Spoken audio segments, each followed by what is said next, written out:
Hi guys, welcome back to my YouTube channel and I'm Sarah Jane Semic and for today's video.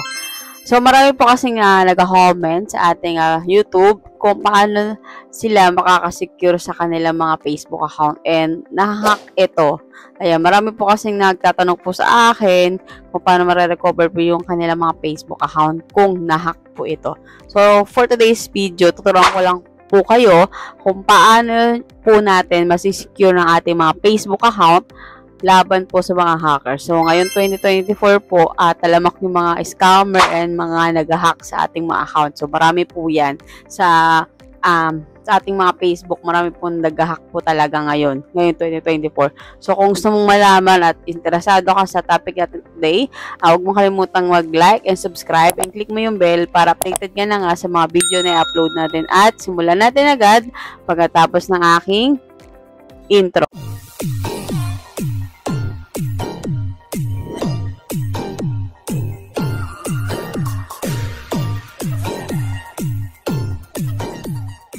May apat lang akong ways na sasabihin sa inyo na pwede natin gawin sa ating mga Facebook account para ma-secure ito and maiwasan natin ma-hack yung ating mga account. And make sure na matatapos mo itong video natin dahil sa huli, yung pinaka-importante na gagawin natin sa ating mga account. Ang una is kailangan naka-open po yung mga two-factor authentication po natin sa Facebook account.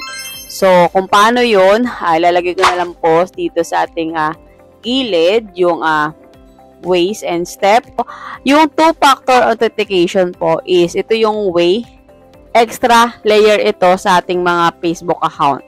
Kasi kapag naka-on po yung two-factor authentication natin is kung once na may nag-open po sa ating account na sa ibang device is ma-notify nun na may nag-open po ng ibang device or other person sa ating account, magkakaroon ka ng alert sa iyong account or sa iyong Gmail or sa iyong file number na may nag-open sa iyong account. So, importante na mayroon kang two-factor authentication. So, yun nga, pwede nyo panoorin yung ating ginawang tutorial about po dyan para mas malinaw po sa inyo kung paano yung step-by-step na process kung paano natin gagawin yun.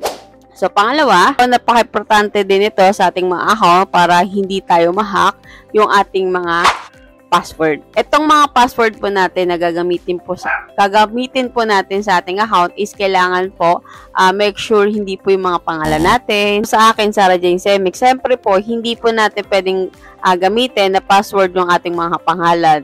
For example, gagamitin mga Semic Sarah Jane Semic, 20, yan. Hindi po pwede yun na gagawin natin password kasi madali po siyang maulaan ng mga hacker kung sakaling alam niya yung pangalan nyo, alam niya rin yung birthday mo, o di ba? Mas madaling ma-open ng mga hacker yung account nyo. So, gumamit tayo ng mga unique password at ikaw lang talaga nakakaalam ng password mo and gumamit tayo ng lower and upper case, special character sa ating mga password kasi para mahirap ito ma-open at mabuksan. Importante sa ating mga account na dapat mahalaga yung ating mga password. Kung magla-login ka sa ibang device, for example, nalobat ka or naiwan mo yung cellphone mo tapos nakagamit ka ng ibang cellphone and ilalagin mo yung iyong account sa ibang device, so make sure na logout mo talaga yung account mo kasi maaring ma-hack yun kung saan ka man nag-open or nag-open ka sa friend mo. Siyempre, yung account mo is kapag hindi mo naman na-secure na logout talaga at nandun pa rin yung account mo, maaaring ma-open pa rin yung iyong account. So, common naman po yan kapag di tayo nag-logout sa ibang device, is pwede niya magamit yung iyong account. Ito pinaka-importante, ito pang-apat. Ito yung pinaka-importante talaga, kaya madalas na-hack po yung isang account is hindi po nasisecure yung iyong account kasi kapag nag-click po tayo ng mga link, na suspicious naman na link and bigla natin na link. For example, may nag-send sa inyo ng link and hindi kayo sigurado, wag na wag nyo pong i-click yun kasi maaring ma-forward po sa hacker or scammer yung account nyo and mga information nyo kapag nag-login po kayo doon sa link na yon is maari po talagang manakaw at ma-scam po kayo. For example na lang yung mga Shopee, kunyari Shopee link, pero kapag inopen nyo yun, sa ibang site po kayo mapupunta. Doon na po kayo sa site ng hacker mapupunta.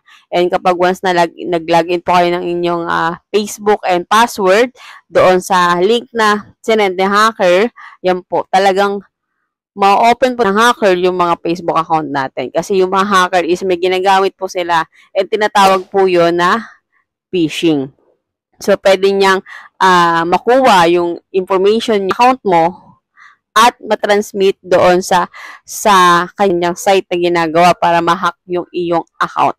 So, mag-ingat po talaga tayo sa mga link na sinesend sa atin. And may mga ginawa naman po tayong tutorial sa ating YouTube na pwedeng ma-secure yung mga link na wag po tayong basta-basta pumipindot nun. Kahit na sa Facebook man or sa Messenger o kahit saan man, kahit sa Gmail nyo, sa Gmail pinadala sa inyo, wag po kayo mag-click basta-basta ng link.